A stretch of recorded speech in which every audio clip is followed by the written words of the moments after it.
ನಮಸ್ಕಾರ. 24 ನ್ಯೂಸ್ ಝೋನ್ಗೆ ಸ್ವಾಗತ. ಇಂದು ನಾವು ಪ್ರಮುಖ ಸುದ್ದಿಗಳನ್ನು ನಿಮ್ಮ ಮುಂದೆ ಇಡಲಿದ್ದೇವೆ. ಮುಖ್ಯಮಂತ್ರಿ ಸ್ಥಾನಕ್ಕೆ ರಾಜೀನಾಮೆ ನೀಡಿದ್ದೇನೆ. ನಾನು ಸಲ್ಲಿಸಿರುವ ರಾಜೀನಾಮೆಯನ್ನು ರಾಜ್ಯಪಾಲರು ಅಂಗೀಕರಿಸಲೇಬೇಕು ಎಂದು ಮುಖ್ಯಮಂತ್ರಿ ಸಿದ್ದರಾಮಯ್ಯ ತಿಳಿಸಿದ್ದಾರೆ.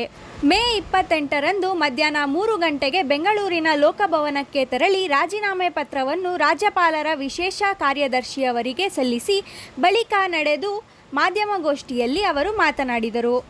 ಇದೇ ಸಂದರ್ಭದಲ್ಲಿ ಉಪಮುಖ್ಯಮಂತ್ರಿ ಡಿಕೆ ಶಿವಕುಮಾರ್, ಸಚಿವ ಡಾಕ್ಟರ್ ಜಿ ಪರಮೇಶ್ವರ್, ಸಚಿವ ಪ್ರಿಯಾಂಕ್ ಖರ್ಗೆ ಹಾಜರಿದ್ದರು.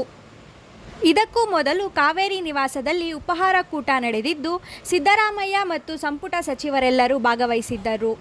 ಆ ಉಪಹಾರ ಕೂಟದಲ್ಲಿ ಸಿದ್ದರಾಮಯ್ಯ ಮಾತನಾಡಿ, ನಾನು ರಾಜೀನಾಮೆ ಸಲ್ಲಿಸುವಂತೆ ಹೈಕಮಾಂಡ್ ಸೂಚಿಸಿದೆ. ಈ ಹಿನ್ನೆಲೆ ರಾಜೀನಾಮೆಯನ್ನು ಸಲ್ಲಿಸಿದ್ದೇನೆ ಎಂದು ಹೇಳಿದ್ದರು. ಇದಕ್ಕೆ ಹಲವಾರು ಸಚಿವರು ಕಣ್ಣೀರು ಹಾಕಿದರು ಎಂದು ತಿಳಿದು ಬಂದಿದೆ.